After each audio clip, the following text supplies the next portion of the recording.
Welcome to MotoGP Mac. In this video we're going to talk about the upcoming race this weekend for the Czech Grand Prix in Brno. Now before we get into it, here is the schedule for Friday. Here is the schedule for Saturday.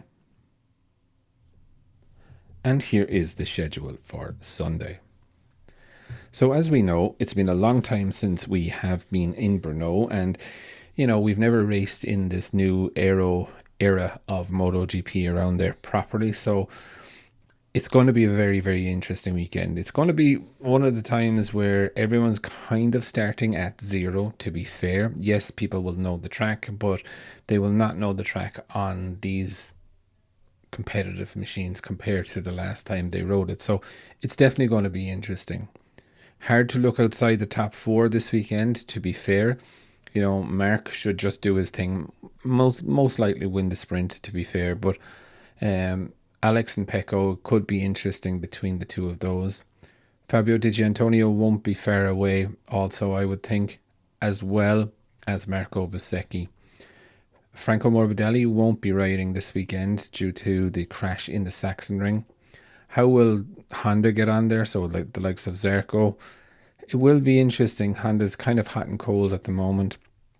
Pedro Acosta definitely going to be out to make amends for his crash last weekend.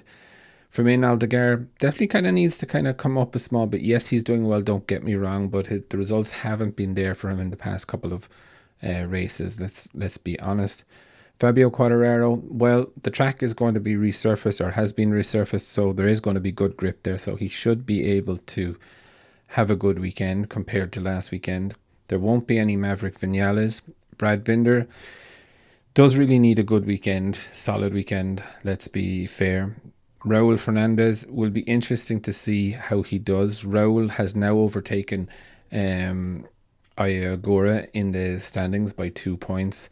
But Ayagora had a dismal weekend in the Sachsenring, just couldn't get it going. Luca Marini will be interesting as well to see how he gets on, coming back from that big crash. Jack Miller needs a solid weekend, if I'm very, very honest. The team are going to decide over the course of the next couple of weeks who is staying and who is going for the 2025 season. Elia Bastianini won't be riding this weekend. Alex Rins is certainly hoping for a better weekend than last weekend's dismal performance. Joan Mir is just hoping to stay on the bike. Miguel Oliveira does need a solid weekend as well. We won't have any Samkit Chantra, but we will have Jorge Martin back. And this is going to be his first time back since the crash in Qatar, so it will be interesting to see him.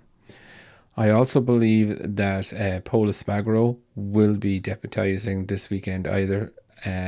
So it will be good to see Pol back, as Elia Bastianini won't be there, nor will Maverick Vinales. So I think he's going to be the sole rider in Tech 3.